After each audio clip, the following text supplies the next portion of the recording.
bên anh màu sắc lạc lõng trong tiếng đàn hát đêm khuya, rồi bao nếp nhăn về với tháng năm đời lãng quên rồi.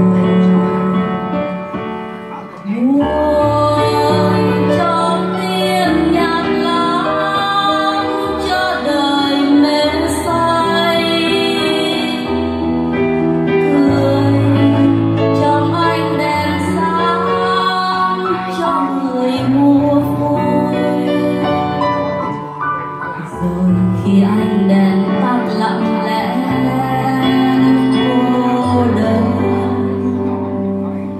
chìm theo bóng đêm người ta lãng quên bé ba, chìm theo bóng đêm.